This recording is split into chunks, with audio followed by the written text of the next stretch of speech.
Good evening. My name is Stephen Adubato, and I would like to welcome you all to the Scala Foundation's panel tonight on urban education, entitled Discovering the Benedict Option in the City.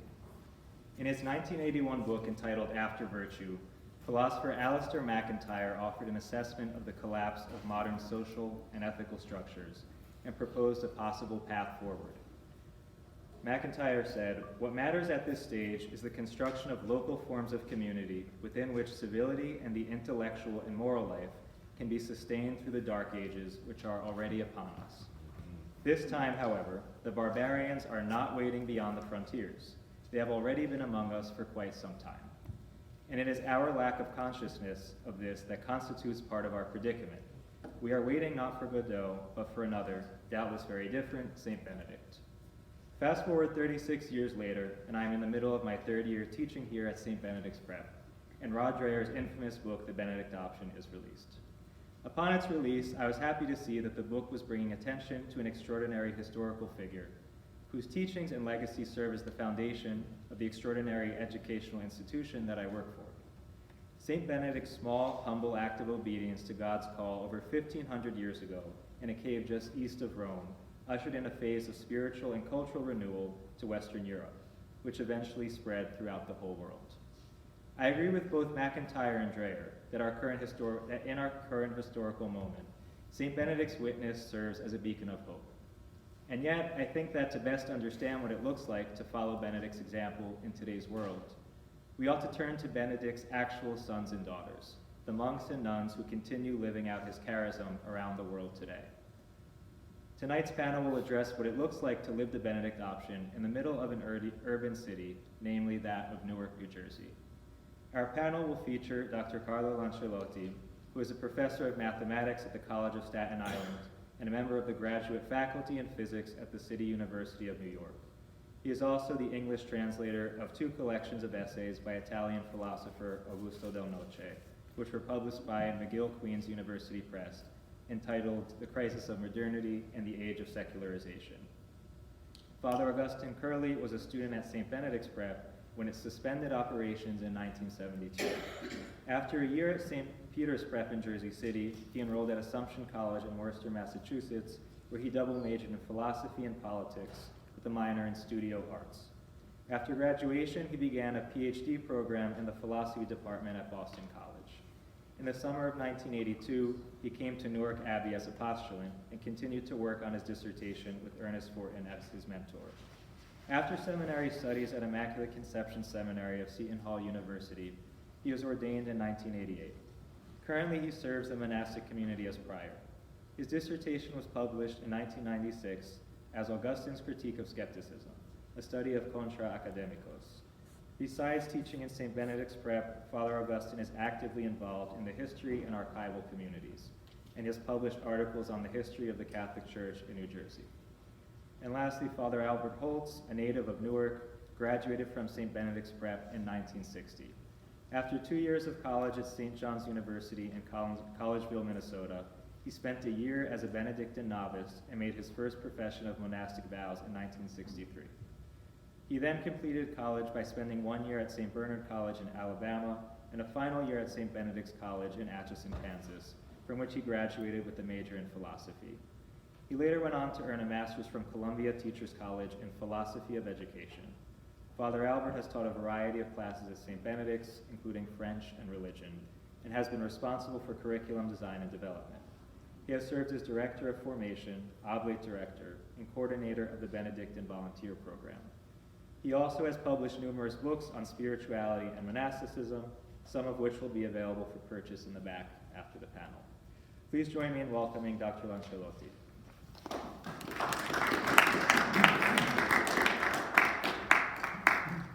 Thank you, Stephen. Thank you for the invitation. As you probably heard from my CV, I'm not in any way an authority on the Benedictine tradition. I think that Stephen invited me because I've done these translations in history of culture. But when I was trying to think about something useful to say, I was thinking first of all of what for me is the greatest personal connection with St. Benedict, which is the fact that since I was in high school, a big influence on my faith and on my Catholic education was an Italian priest, Father Giussani, you may have heard of him, who started the work of apostolate among very, very secular high school students in Milan in the 1950s, in Italy, where I'm from. And Father Giussani always felt that his own charism was a kind of a distant echo of the charism of Saint Benedict. So much so that when he asked the church to recognize canonically the work of apostolate that he had started, he asked the abbot bishop of Monte Cassino, the Benedictine of course, because he felt that there was an affinity between what he started and the Benedictine story.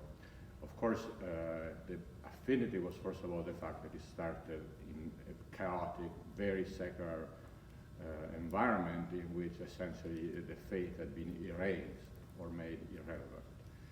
And I think that there is the undeniable truth to the fact that also Rodre recognizes that the charism of Saint Benedict was, in a sense, a charism of beginning. It was a charism that could restart. If you look at church history, the Benedictine story keeps restarting, right? I mean, the first time during the end of the Roman Empire, then at various stages of European Christianity after the French Revolution, there is something about Saint Benedict that is very fundamental, so much so that it has a nature of always being able to begin anew. And it's interesting to understand why. So this is kind of the topic of my remarks, because you know, if you kind of look at the popular interpretation, which is also echoed in the book by Dreher, people think that the Benedictine tradition was like a retrenchment, that the world was falling apart, and Saint Benedict retreated, or in some sense, again, retrenched, if you know what I mean. That he went back and in a defensive posture in which it was possible to protect something. Now, what I would like to argue very briefly is that in my understanding, this is not the point. The point was not a defensive posture or a retrenchment, but the fact that the genius of Saint Benedict, as I understand it, was to be able to grasp what I would call elementary Christianity, where elementary does not mean easy. Elementary means what is elemental, what is essential, what is, in a chemical sense. In a chemistry, an element is just, as opposed to a compound, right? I mean, there are forms of spirituality that are rich and they emphasize one aspect, one side branch of Christianity or another, but Saint Benedict in many ways focused on the one necessary thing, what the Gospel says, the unum necessarium, the one thing which is necessary. And this is, in a sense, the reason why it can always restart. So it's not a defensive posture, but it is a sense of essentiality, of elementarity. And also, Giussani, in that sense, often repeated that what he proposed to his students in this very secular environment was the most elementary, fundamental elements of Christianity, the ones that even somebody who is completely ignorant in some sense can understand and live. So I think that there are, and Giussani writes about this, and so I'm going to shamefully steal from him what I think are these two elemental aspects of the Benedictine tradition, which make it this charism of beginning, of starting again and again. And I will also draw something from Dawson, Christopher Dawson, the British historian. According to Giussani, the first elementary factor of the Benedictine idea is the idea of the body of Christ, or the community. The fact that we know Christ and we follow Christ through the church. You can compare, historically, Benedict was a big change from the Eastern monastic tradition, the fathers to the desert fathers, St. Anthony, all those were great hermits. But there was not an immediately obvious communitarian dimension. Instead, what is clear, in my opinion, in the Benedictine tradition, is this idea that there is the body of Christ, that we know Christ through his body, through the human reality of the church, through the human reality of the monastery. The monastery itself is a small image of the universal church, and we know Christ by living in a companionship with other monks. So we live life as, not as individuals, but we live life as the body of Christ in a communion. The word communion in Latin, sobernost in Russian, koinonia. This is the first element, because there are very diverse spiritualities, but in the most elementary sense, Christianity started because people met a man. The apostles, Peter and Paul and John and James, they met a man. So it's elementary in that sense. Before all the understanding of who that man was, the theological reflection, the sacramental, liturgical story developed, there was the elementary fact of a human reality. In this case, the human reality of Christ, and by analogy, the human reality of the church. The human reality of the monastery itself is the way we know and follow Christ.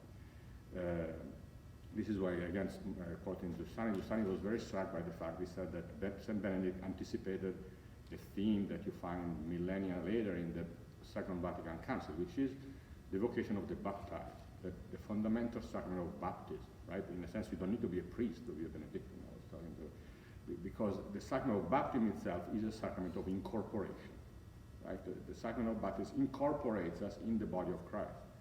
And this very fact of being incorporated in the body of Christ is all you need to be a monk. Is all you need to follow Christ and to know Christ in the body of Christ.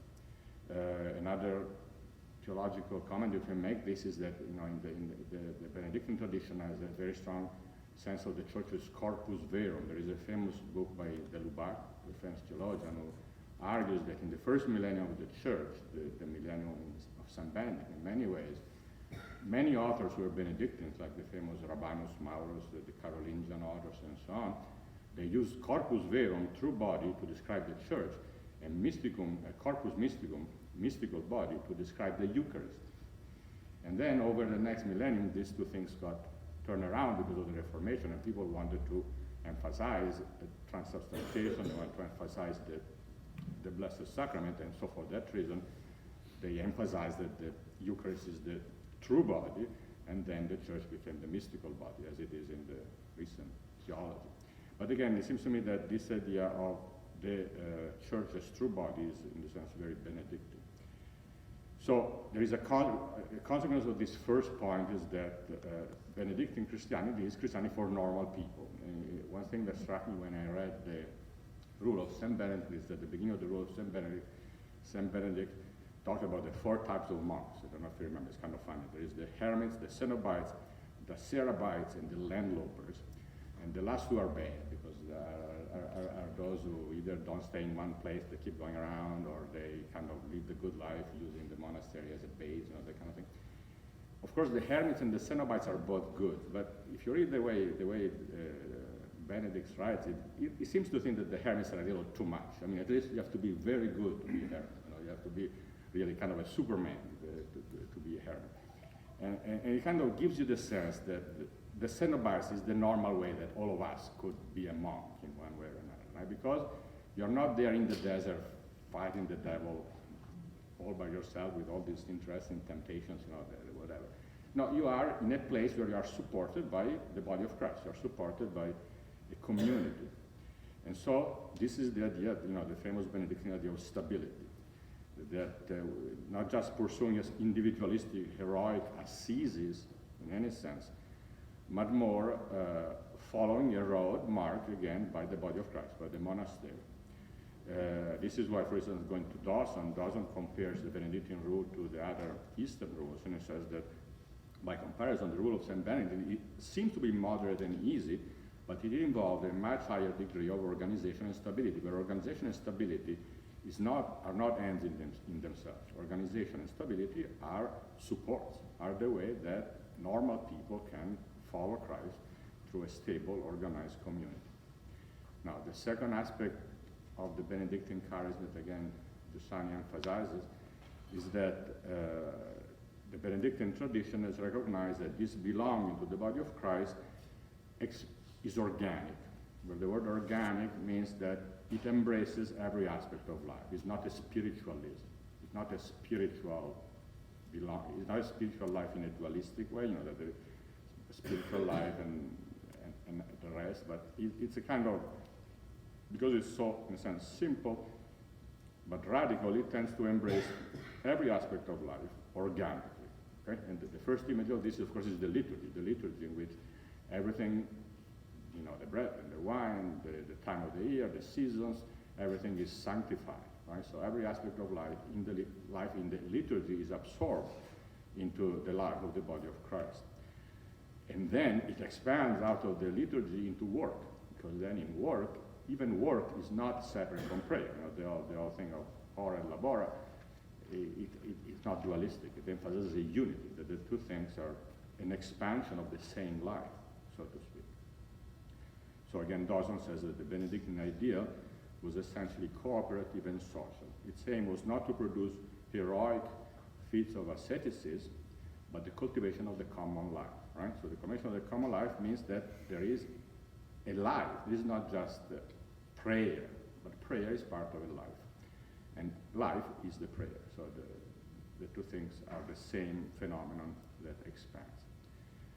Now, also this second aspect, this organicity of the life of the monastery, as the consequence that, again, everything is absorbed in this life, and then life is no longer chaotic. Life takes the aspect of an order, becomes ordered. Again, this is something that Giussani emphasizes, that in a chaotic age, what St. Benedict proposed was an order, something that starkly contrasted to chaos, to the chaos of society around the monastery. But again, this order was not an imposition, was not imposed extrinsically just by trying to let's be order. No, the order was the expansion of this life of the body of Christ. The order was the fact that this liturgy, the ora and the labora, they expanded and created a mini society, created also a human society, because again, it is an organic belonging. It's not just a spiritualistic belonging, okay? And so historically, I think this explains what I started from, because at the beginning I was saying that the Benedictine charism is a charism of restarting, a charism that brings order into chaos. Well, that's exactly the point. That order is brought into chaos because of this elementary Christianity, of this elementary communal life together, brings order into chaos, and then has a huge social impact. I mean, again, I grew up in Milan, and one striking thing in Milan is that if you go out of the city in any direction, there is a Cistercian monastery, because there was a ring. There was like, I don't know, 18 Cistercian monasteries around the city.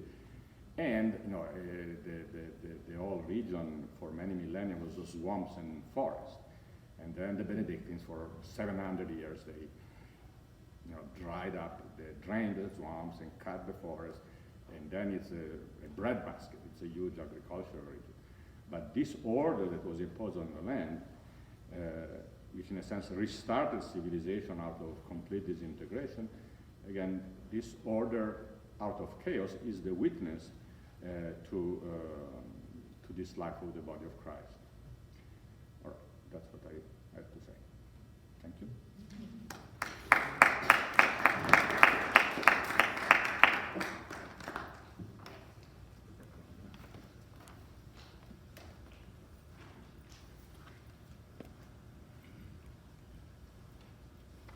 I'm very bad at judging how long I'm going and how long I'm talking. So Stephen gave me a signal at 10 minutes, so I know I'm coming to an end. And the other thing I want to point out, his kind of notes say that I'm going to be focusing on the 1972 closing and reopening. Well, you'll see, as I emphasize with the students, any historical event can only be understood with a long history leading up to it. There's no one thing. There may be a catalyst, there may be a spark that does something, but you have to understand everything. So we're not going to we already went back to Benedict. I'm not going to go back that far. I am going to go back, though, to the beginning of the monastery, because you really have to understand, how did a Benedictine monastery end up overlooking downtown Newark? It doesn't seem to be proper in one sense. So if you remember, 1830s, 1840s, all these Germans and Irish are coming over for various reasons. The Irish, many because at one point, because of the famine, the Germans coming over because of the revolutions there and other reasons, often coming over just to get a better life. And so a Benedictine monk named Nicholas Ballais, who was a monk of St. Peter's Abbey in Austria, came over to help serve the German immigrants. Now, you know how sometimes the OSB gets kind of mixed up when you get it imprinted and somebody doesn't catch it? Well, he really was, if you get my drift. He had a bad reputation anyway, but he came to work with the Germans and started St. Mary's Parish. They first started having a mass with the homily in German in St. John's Church down Texas, which was basically the Irish church, and then eventually moved to their own church, built their own church, and there's a long, so that statue there, if you read that little inscription back there, talks about the church was moved to another site. It was rolled down the hill. Halfway through, the workers decided they weren't getting enough paid. It wasn't worth all the trouble, so they walked off, left the church in the middle of the street for 3 weeks. They still said Mass on Sunday, still rang the Angelus bell every day, and eventually moved it to where it ended up. Boniface Wimmer, founder of St. Vincent's Arch Abbey, had come over with some students. And the interesting thing about Boniface Wimmer, and a lot of these other Benedictine monasteries, especially that are founded around that time, many of them are founded by these diocesan priests who have this fanciful idea of what medieval Benedictine monasticism is about. And they try to make a medieval monastery and forget all the practical aspects. They forget that wasn't what it was all about. That was a big element of it, but they were really more dreamers than real monastic people, at least from a certain perspective. So Boniface Wimmer comes over. He lands in New York, and one thing nice about having a monastery in Newark is we always get lots of travelers who are coming from Europe, and stays here. And Nicholas Ballais says, "Oh, you should stay. Don't go to Pennsylvania. Stay here. You need to help me here. Have a monastery." And Boniface Wimmer, "No, I need to go to Pennsylvania. That's where I'm heading." He goes, but he sent monks to Newark to help Nicholas Ballais with the parish, but soon realized that no one at all could ever live with Nicholas Ballais. So forget the idea of sending a community. We'd send 1 or 2 people over to help. Right? 1854, the height of the Know-Nothing movement in American history. Everyone knows Know-Nothings, America for Americans. We don't want all these foreigners who don't speak our language, who aren't of our religion. Sound familiar? They come, they have a big parade in Newark. And remember, you can't blame them entirely because of, the more I read about it, the more I understand why people couldn't stand Nicholas Ballais. In fact, there was a newspaper article once, but there was another time when it was coming, the church was threatened, and it said, "Why do you assume it was one of us Protestants that did it? He has enough enemies among his own compatriots, so they could have been doing it too." Anyway, so the church, the wooden church, which had been rolled down the hill, is attacked by the Know-Nothings. If you read the New York Times the next day, we always know how accurate the New York Times is, it was attacked by the orderly group of marchers who had been fired upon by the Irish who had barricaded themselves in the church and were shooting guns out the windows. When they did the inquest, and they had to do an inquest because 2 people died. One person died with, he was trying to shepherd the kids into safety, and he died because he had some bullets in his body. But if I told you that there was a cholera epidemic at the time, what do you think the coroner decided he died of? Cholera. That was the official death. And then another guy, because it was thank God I can't make that reference too much anymore. Remember all the orange parades in Ireland, okay? Thank God there's still a few, so they're all dressed up, so the guys had swords. Another guy was cut in the neck with a sword. He also died. So, Ballais decided he stays long enough to fix the church up and ends up saying, "I gotta go." He goes back home for a bit, then ends up in Brooklyn, where Redemptorist takes over for a little while. That's an interesting story about him too, but we'll skip him. He's only here for a few months, and the bishop has been asking Boniface Wimmer, "Can you please send monks? I will give you the church, I'll give you the land to establish a monastery in Newark." Wimmer finally agrees and sends monks. But he had this ambiguous relation to the city. He didn't think city should be where you should build a monastery. But he recognized, see, it's nice, all the people coming in from Europe, it's a nice place, a stopover for them, all the Germans around. So as much as he talked about not liking the city, he also saw the good elements. But one thing he didn't like is it's too many distractions in the city for young monks. So another part of the history of our community is all that attempt to always have a place in the country where the young monks would be. So Bonaventure accepts the invitation, comes, and it's interesting, the parish, and this would cause problems later on, it was neither territorial nor national. Now let me explain what that means. You have two types of parishes. Territorial parish, the pastor is responsible for everybody within a certain territory. A national parish, the pastor is responsible for people of a particular ethnic group, or a particular language. St. Mary's is neither.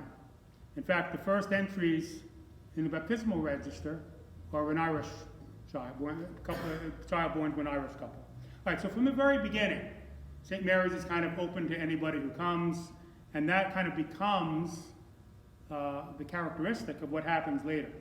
Right? Now, founding of St. Benedict's Prep. See, we're moving along. We'll eventually get to 72.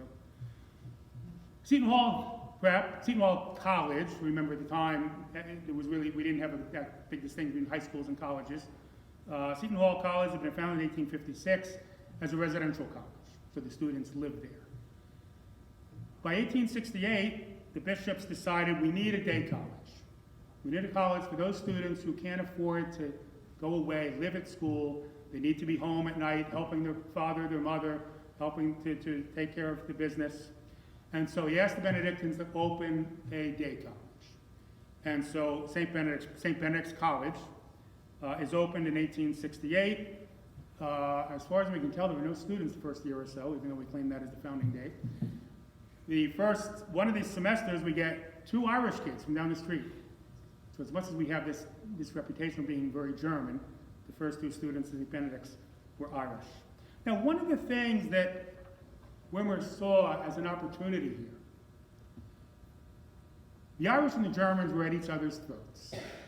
That's part of the history of the church at that time. Bonaventure Wimmer didn't think that should be the case. But you know what he said? Forget the adults. Nothing new about the adults. They're gone. If you get the kids, you can work with them. So as he had done in Pennsylvania, he wanted to see that here. So St. Benedict's was a place where he was hoping the Irish kids and the German kids would come together. If they worked together, studied together, prayed together, they'd gel together. And so, so that was one element, bringing the disparate groups together. The other thing was what he would teach them. And he has this famous phrase that he says, you know, first you need to teach the necessary. Then you teach the useful, and finally you teach the beautiful. And he was very big on the need for music and arts in his schools. And so we have tons of pictures in the archives of the band, and the theater productions, of all these other things going throughout. All right, so St. Benedict's comes, and over the years, as other ethnic groups come through, they become part of St. Benedict's.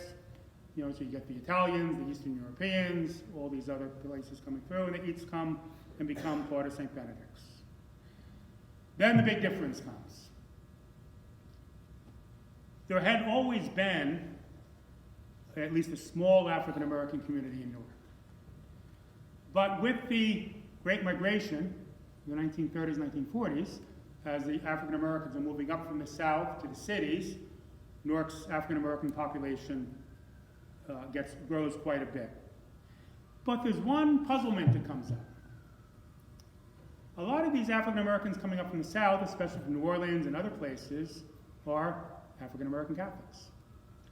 They get here, and nobody knows what to do with them. The Catholics don't want them. How are you Catholic? You're black. The blacks don't want them. You can't really be black if you're Catholic. I had one African American woman I interviewed who came up from, she actually came from the islands. And she told me, she mentioned the pastor, she mentioned the parish. I forget which one it was, it's not like I'm not saying who it was. And she said she Went to church one day, and he came over and just said, you know, I think you'd be more comfortable down the street, meaning Queen of Angels, the African American parish. So the church was not too welcoming, generally, for African Americans. A lot of over the years, the city became more welcoming. And so you get in St. Mary's, the parish, and there's going to be a difference between the parish and St. Benedict's Prep. The parish is open from the very beginning, as I said, to all the different groups coming through. Part of it, I think, because many of the pastors had either been army chaplains, had done other things where they interacted with people. And so back in the 30s, there were African American in the parish.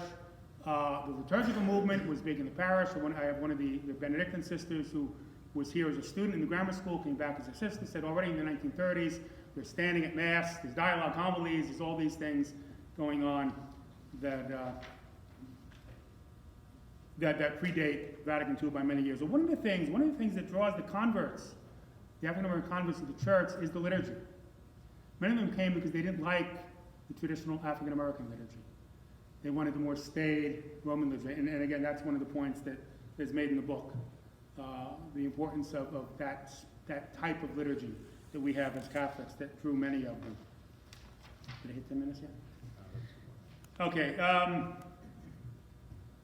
1970s. Well, the first African American, St. Benedict, you can actually see on the picture of him out there in the entryway.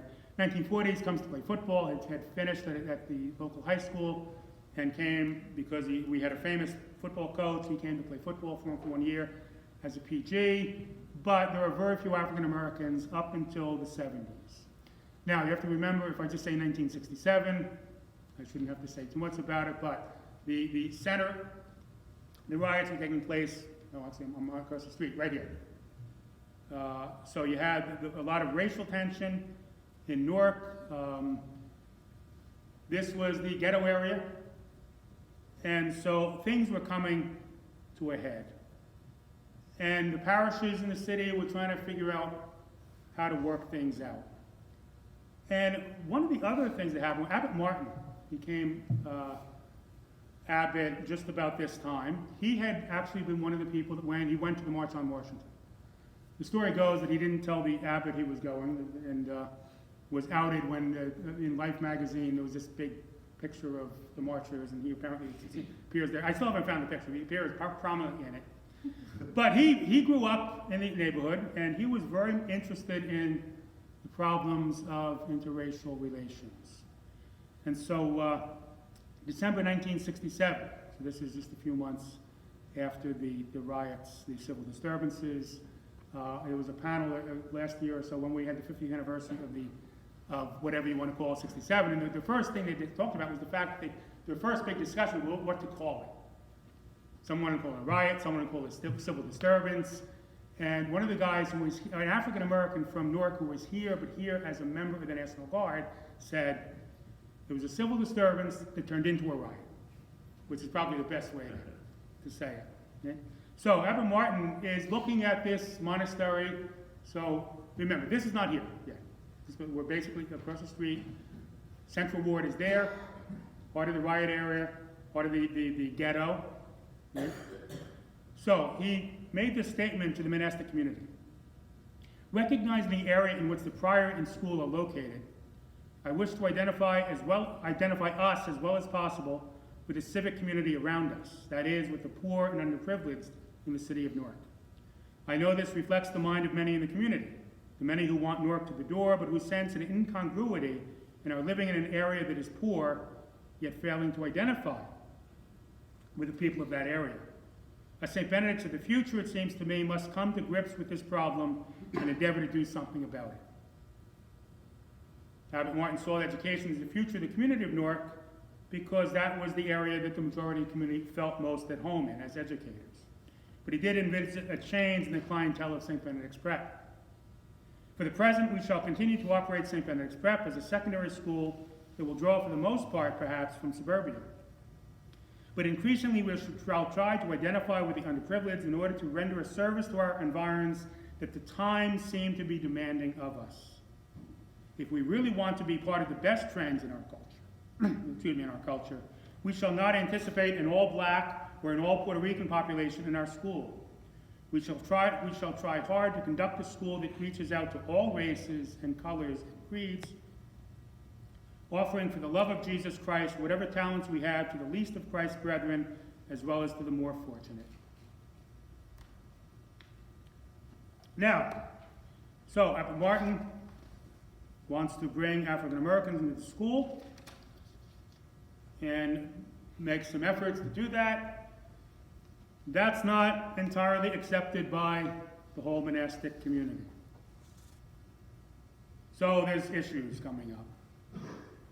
Many of the monks who had lived through the riots thought we should just forget it. They don't want us here. We need to move.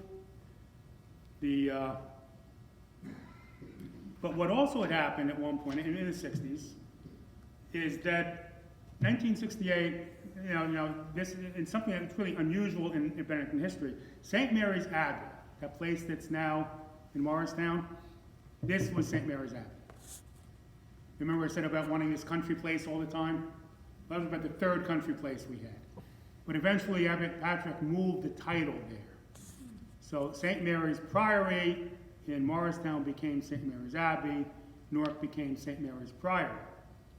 And then even in the early 60s, there was a push to separate again the two communities. And again, I probably don't have to say too much about this.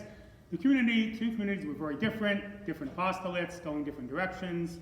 And so even Abbot Martin, when he became abbot, said, one thing I'm going to see to is the separation of the communities. I can't be an abbot of two different communities. So 1968, finally Newark gets permission from Rome to separate.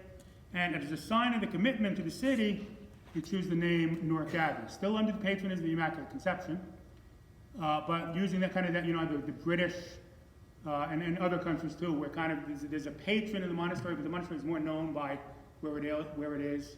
So they wanted to focus, mean that we're committed to Newark, so it became known as Newark Abbey. Then, again, the challenge of bringing the kids in, more and more African Americans are coming, more and more Puerto Ricans are coming. And of course, some of the monks are asking, well, can they really handle this? Can they really do this curriculum we have? Are we setting them up for failure? Are we going to let them in and then they're going to fail and then it's going to be worse? And so the percentage of African Americans gets more and more. By the 1971 to 72 school year, there's a significant number of minorities in the school. And that, among other things, leads to division of the monastery.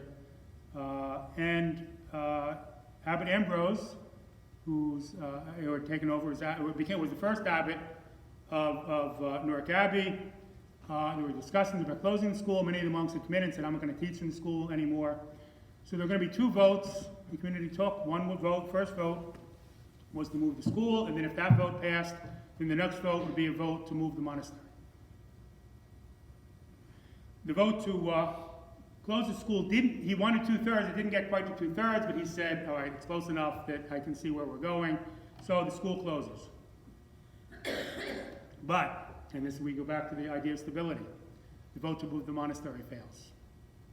So you had these monks who were here who kind of were arguing for closing the school, moving, so now they don't have a school anymore, but the monastery is still here. So 12, 13 monks go back to Morristown, leaving a remnant here.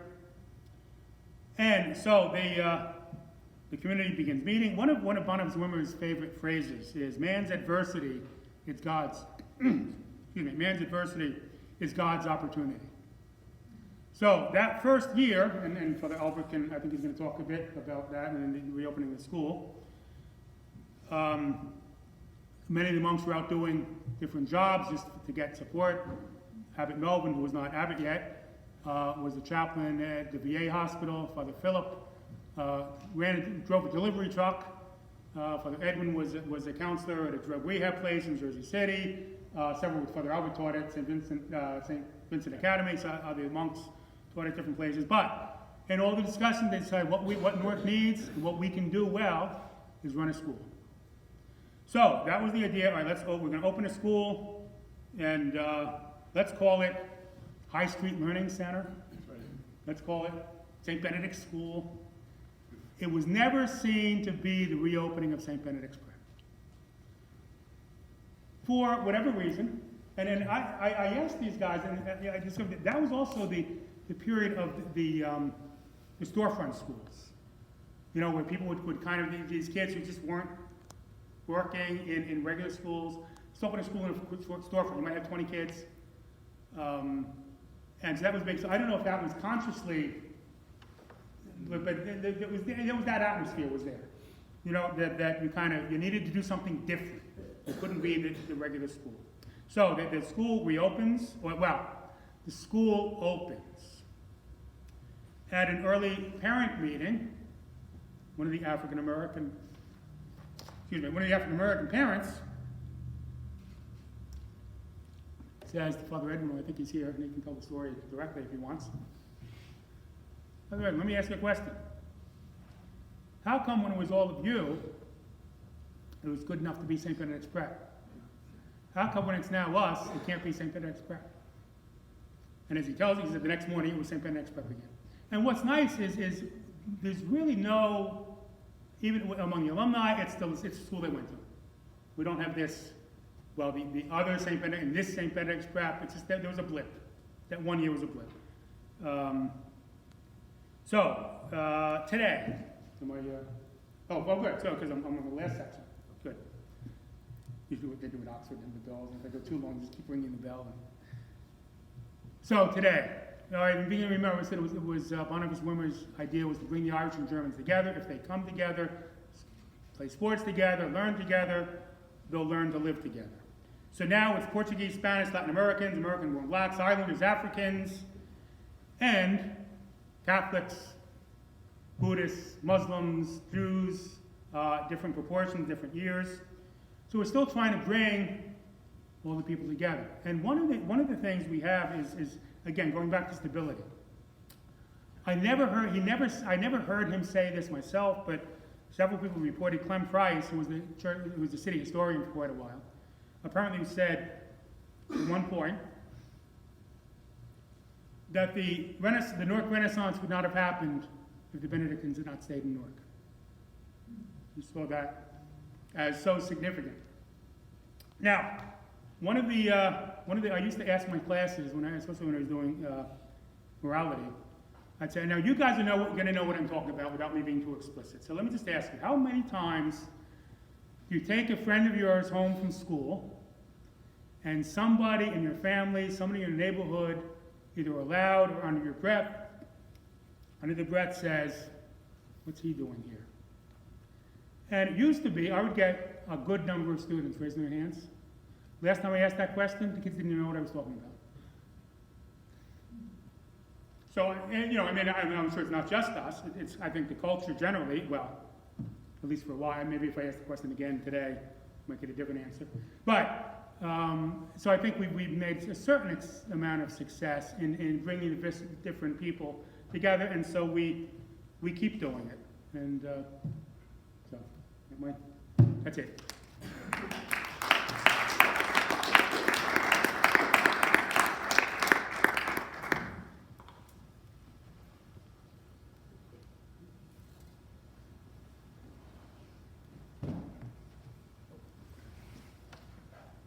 It turns out that my remarks will segue really nicely and mix in with the two previous speakers.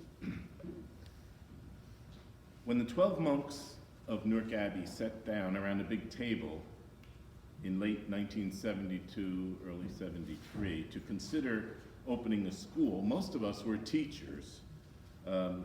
Most, in fact, had master's degrees in teaching, but none of us had had any experience as school administrators, which turned out to be a huge advantage. We looked around us at the way that the American education system was failing students of color. So as we started thinking about a school and what it would look like, it never once occurred to us to try to create a traditional kind of school, the kind that were all over the place and that weren't educating our kids. As an independent school in the state of New Jersey, we did not have to follow any state guidelines or regulations.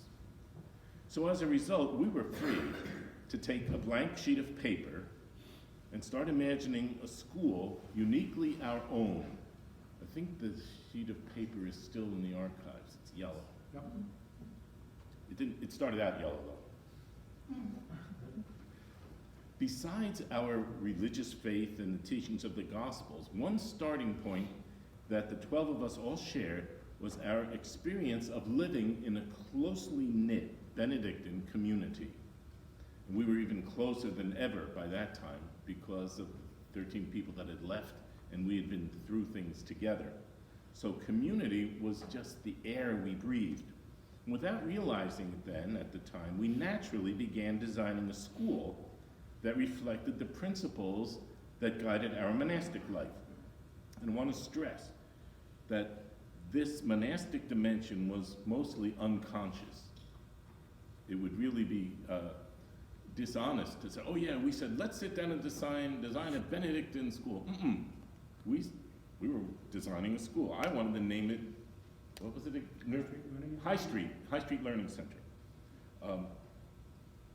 One of the essential characteristics of monastic life is that it is countercultural. It stands over against the prevailing accepted values of the larger society. So, by shaping a school according to Benedictine principles unconsciously, we wound up creating an institution that does indeed stand over against the values of our society. I'd like to share 3 or 4 examples of monastic countercultural ideas that are embodied at St. Benedict's Prep. The first one, I was waiting for Dr. Lancelotti, and he said it, and I said, oh man, is he a smart guy. The first thing is community. So I don't have to explain to you that community versus individualism is sort of countercultural.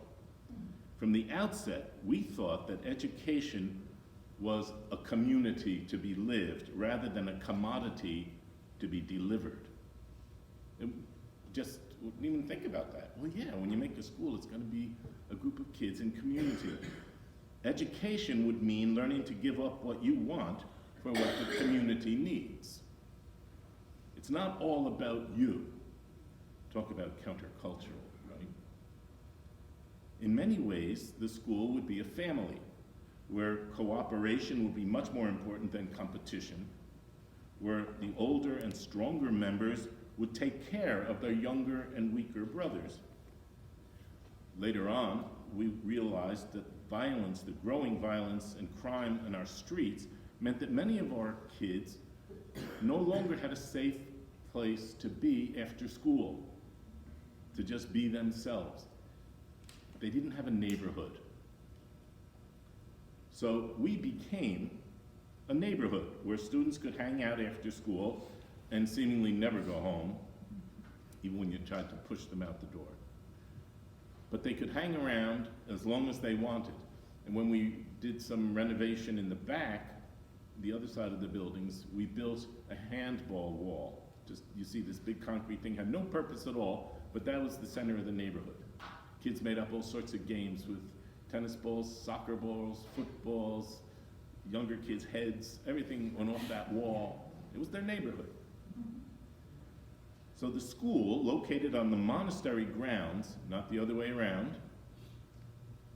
Our abbey is not located on the grounds of St. Benedict's Prep. That's the point of this whole thing, isn't it? School located on monastery grounds became like an all-night diner, open 24 hours a day, 7 days a week, 365 days a year, because we live here.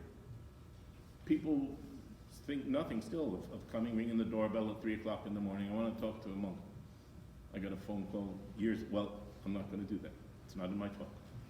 Okay. So one of the things about community is that business of subordinating what I want for what the community needs. Another thing, and this is Father Augustine made a good point about this, a healthy community welcomes differences. It welcomes diversity. Think of the first monasteries founded by St. Benedict. Goths would sit at the table right next to a former Roman soldier. The sons of senators would pray next to simple peasants. Hugely countercultural. in that highly ordered, stratified Rome of Benedict's day. But we knew, even before we started, this is Abbot Martin's vision that Father Augustine told us about, before we even started writing anything down on that yellow paper, we knew that our school would be a community that would be open to the whole world. It would be bring black students and white students together. We didn't think much about Latinos yet. That's what we're celebrating this year with that art project, that the Latinos came in another wave a little bit later on. But this idea of having a deliberately integrated school was surely countercultural 5 years after the riots, when the city, like our country, was polarized along racial lines. Today we have students and staff members, it looks like Father Augustine was hacked into my computer.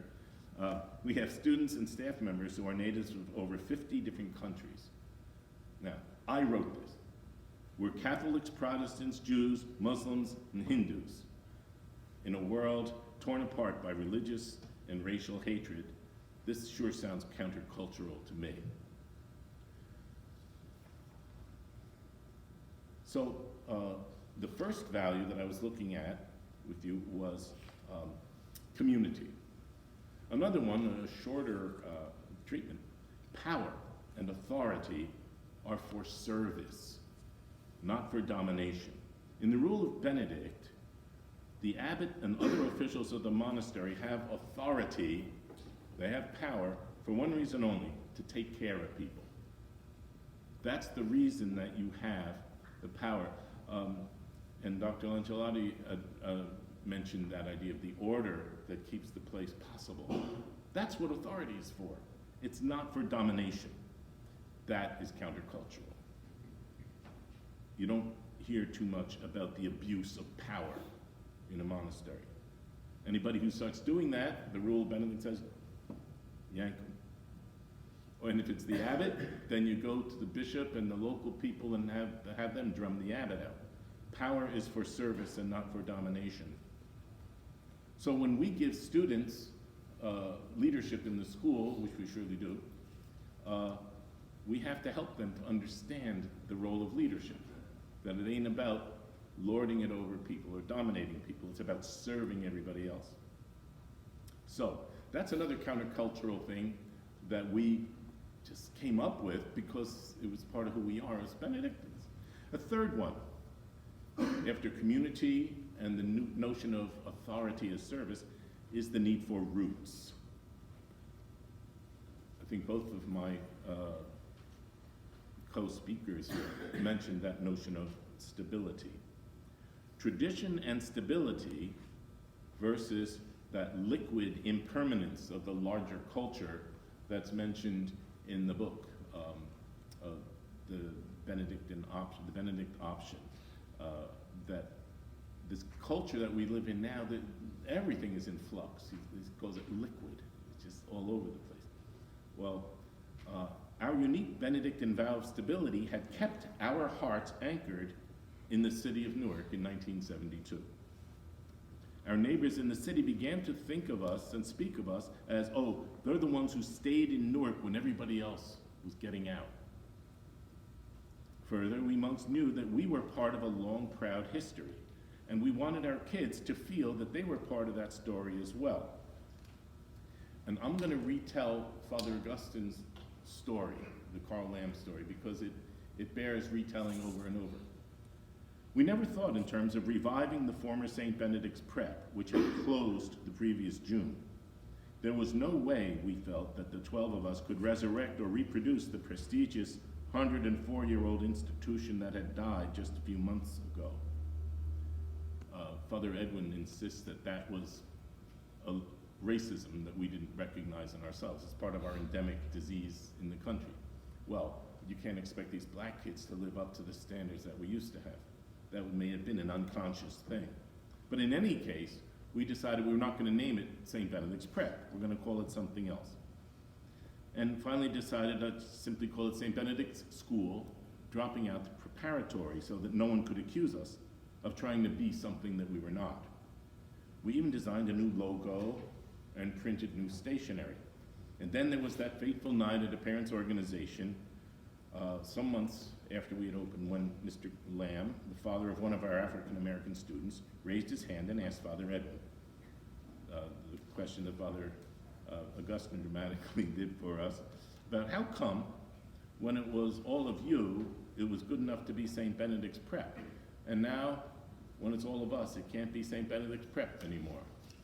And I remember Father Edwin standing there and said, Mr. Lamb, tomorrow morning, it's going to be St. Benedict's Prep. And something happened at that moment. I'm not sure anybody realized it at the time, but what happened when Father Ed said, tomorrow it's St. Benedict's Prep, at that moment, Mr. Lamb's son, Carl, and all of his fellow students instantly became part of the proud 105-year-old story of St. Benedict's Prep. They became the younger brothers in the family of German, Irish, and Italian students who had passed through the halls of this place before them, and who are now passing on to their new brothers the legacy of accomplishments in academics and athletics that had begun back in 1868. It didn't take long for the new students to catch on to their identity as Benedict's men. And now telling the stories and learning the traditions of this place are a central part of the identity, and I think the students would tell you that. Telling the stories, that's very much part of who we are. A fourth and final short little thing. The value of the individual. We spoke at the beginning about community, and now this is sort of the other side of the coin, the value of the individual. Very surprisingly enough, countercultural in 2019. Maybe it was in our Benedictine DNA. Benedict's notion of solicitude, he calls solicitudo, beautiful word. Solicitude or care for the weaker brothers. The great care should be taken for the sick, the very young, the very old, for pilgrims and so on. Solicitude. We didn't want kids to get lost in the crowd, the big crowd of 87 kids that we had when we opened up. And then as the school got bigger, that started to happen. So we had to take steps to make sure that each kid was seen and was treated as a person, especially, the ones that are real quiet and they kind of hide back in the shadows. So we created the group system in about 1977. That's Benedict's arrangement in the monastery. When Del Barton School borrowed that idea from us, dividing the school into these small groups, they named them deaneries, because they knew that it was right in the rule of Benedict. If a monastery gets too big, divide it up into groups of 10 and put somebody in charge, somebody who the abbot can trust in charge of each of those 10 groups. We made our older students responsible for their younger brothers. And later on, we introduced a very active counseling program, a big counseling center over there with several psychologists for students who were dealing with non-academic issues that kept them from being who they really could be academically. So, in summary, don't you love it when the speaker does that? Okay, in conclusion, the four main countercultural aspects of St. Benedict's Prep that I think reflect St. Benedict. Community, standing over against egocentrism and against the walls of exclusionism. Power as service rather than domination. The need for roots, that is tradition and stability, but standing against the dizzying flux of modern culture. And then finally, valuing the individual in the face of what? Organization and regimentation and so on. Thank you.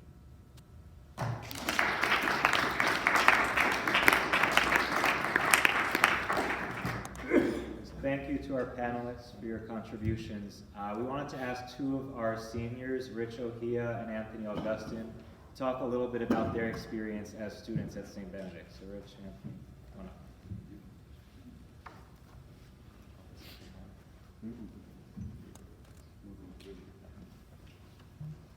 So, like Mr. Adubato said, my name is Anthony. I'm a senior. I'm the freshman leader. What that means is that I'm responsible for the 130 freshmen. I'm responsible for guiding them throughout their first year here at Benedict's. I have to teach them about the traditions and all that.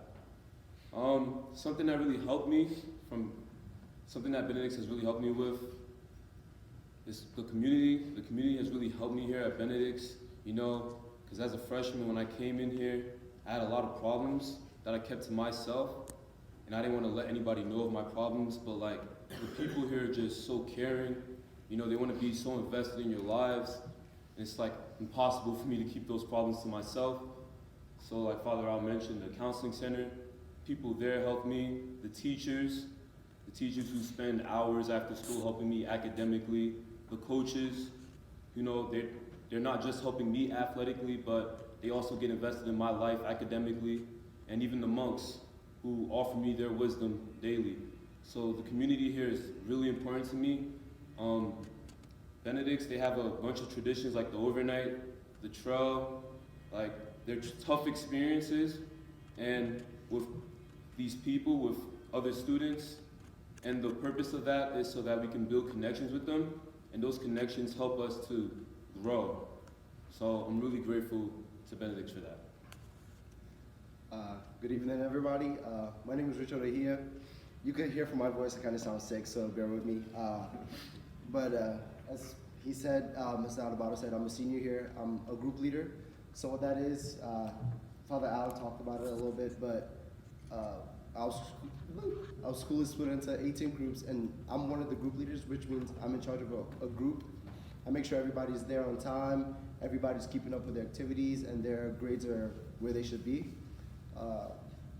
I'm a head captain of the fencing team, and I'm also the head of the admissions team. So something that Benedict has really like showed to me, like kind of like he said, like the faculty and everybody here, like they care about you like so much. And it kind of feels like that annoying parent like that doesn't want to leave you until you tell them like what's wrong, like what's wrong? Are you okay? Like just give me space. But that's like I love that so much. Like I could go anywhere. Like I have such a good connection with all the teachers here. I don't think I could name a teacher where I don't have like at least like one connection with them. So coming here freshman year, it was my third year in America because I came from Nigeria. So it was my third year here, really trying to get used to the culture. And Benedict's really like, the community at Benedict's was really helpful to me because it gave me like brothers, like not just that I was in school with, but other people that from other generations, like the fathers talked about. Like I remember walking, I think it was in New York, and then the alumni just walked up to me. I was wearing my fencing jacket. He was like, "Oh my God, you graduated from St. Benedict's." I graduated from this class, and we were just having a conversation about Benedict's. And that was like really special to me. Like outside of here, like I have other brothers that are always trying to help me with things. Something that Benedict's has really helped me with is leadership. Like I said, freshman year I was not a really confident kid, but now I'm here talking to you guys, like, and that's really crazy. Like I wouldn't think I would be in this position right now, and that's something like I really appreciate. Then a Benedict's value that I always try to live by is leading by example. All the positions I said, I can't live in that positions if I don't live by example or lead by example. And that's something like I try to strive to achieve every time. Like when I don't want to work out in practice, I try to push myself because the younger guys are looking at me. Doing group, I try to be the role model, getting guys to do homework and stuff like that.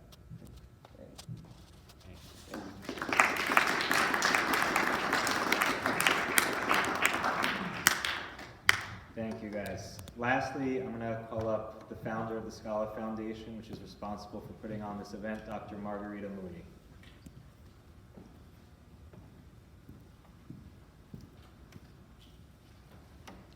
Good evening. About 5 years ago, when I was teaching at Yale and I was living in one of its residential colleges, a student told me that he had read this book or this article and that he really thought we needed more monasteries because they were going to save culture. Well, I'm a sociologist by training, and so I don't know what all this monastic talk is, but I loaded a bunch of students in a car and we drove to a Benedictine monastery in Connecticut called Regina Laudis. I'll never forget that day because the students who went with me were transformed. It was quite astounding to me. And we went with no preparation, we didn't study anything, we just showed up. And the sisters were incredibly welcoming. There was this imbibed sense of order and beauty and a reverence for nature, and a feeling that there was a sacred dimension to every aspect of life. And the conversations we had on the way there, during lunch, visiting, I thought, there's something to this monastic thing. So then I actually did read a few books about St. Benedict, the Rule of St. Benedict, Esther de Wall, and I even decided to start my own initiative within higher ed to try to bring back precisely what we've heard about tonight, this dimension of community and tradition into these institutes of higher education, which are really good at producing high-functioning individuals who are longing for something deeper and are looking for resources about where to turn. I got the name Scala actually from the Rule of St. Benedict, chapter 7 on humility. Humility is not something we're big on in the Ivy League, if you haven't noticed. And I thought that there was this great image of just kind of how really the path, like this, the idea of climbing a ladder, climbing towards excellence, but always realizing you're on the bottom rung and needing balance and needing to be grounded in a community. I just thought it was an inspiring image. Since then, I've probably taken, I don't know how many different student groups to different Benedictine monasteries in the US, Portsmouth Abbey, Ampleforth Abbey in the UK. I've gone back to Regina Laudis. I've been to an Anglican monastery, Holy Cross, that follows the Rule of St. Benedict.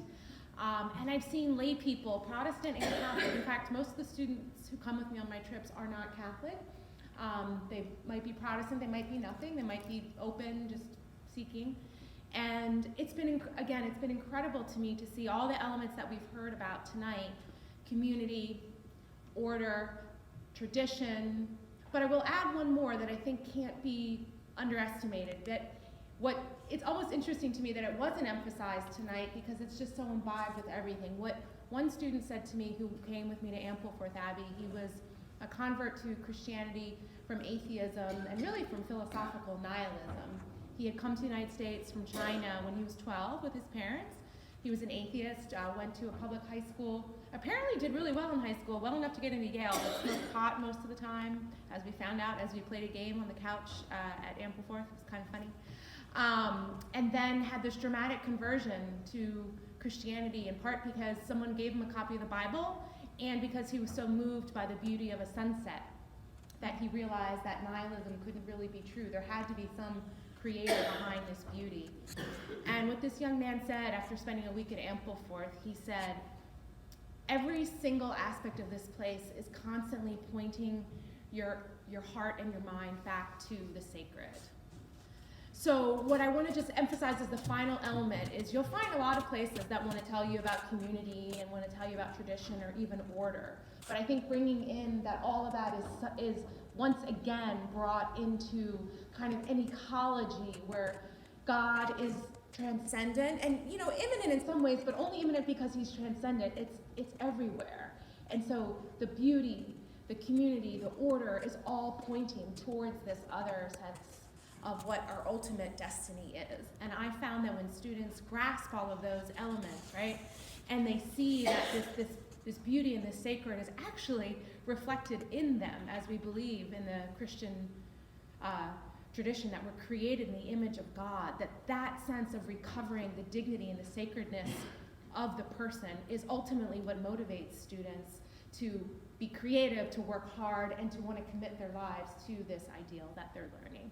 So I wanted to do this event tonight because just like the first time someone talked to me about how great it was or how much we needed monasteries in the United States, I just wanted to there's nothing better than actually visiting a Benedictine monastery, because I think in some ways you can't really understand the Benedictine way if you don't live it. It's not meant to be theorized. I teach Jean Leclerc's book, The Love of Learning and the Desire for God.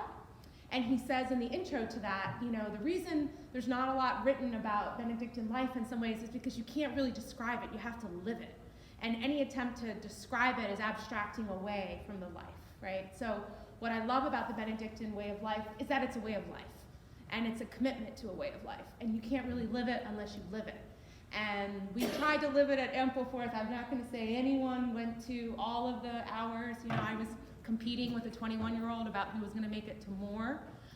We would sometimes try to sabotage each other, running out the door early in the morning. But at least we tried. So it's been wonderful to be here, and I congratulate all of you for what you do. And it's wonderful to see so many young, thriving faces. Thank you, Stephen, for putting this together. All